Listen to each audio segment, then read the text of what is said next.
காகம் அல்லது காக்கை ஒரு உயிரியல் வகைப்பாடாகும். கார்விடே குடும்பத்தைச் சேர்ந்த பறவை இனமான இது பொதுவாக கரிய நிறம் கொண்ட பறவை ஆகும்.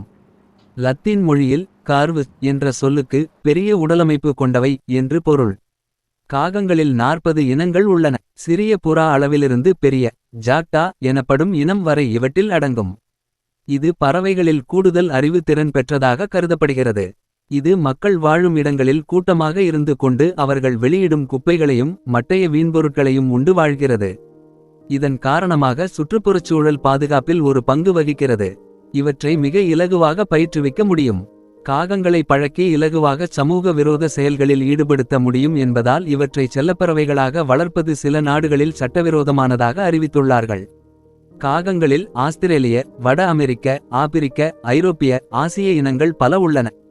கரியன் காகம், வீட்டுக் காகம் ஆகியன ஆசிய காக இனங்களாகும். உலகெங்கும் உள்ள மக்களின் பண்பாட்டில் காகத்திற்கு ஓர் இடமுண்டு. காகம் கரைந்தால் வீட்டிற்கு விருந்தாளிகள் வருவர் என்பது இந்துக்களின் நம்பிக்கை ஆகும். மேலும் ஒற்றுமைக்கும் பகிர்ந்து உண்ணலுக்கும் காக்கை எடுத்துக்காட்டாக காட்டப்படுகிறது. ஆஸ்திரேலியாவில் பூர்வகுடிமக்களின் கருத்துப்படி காக்கைகள் கலாச்சாரத்தின் சின்னமாகவும் மூதாதையரின் அம்சமாகவும் கருதப்படுகிறது. காகங்களைப் பற்றி எழுதப்பட்ட கில்காமேஷ் என்ற நூல் உலகின் பழைமையான இலக்கியங்களில் ஒன்றாக கருதப்படுகிறது.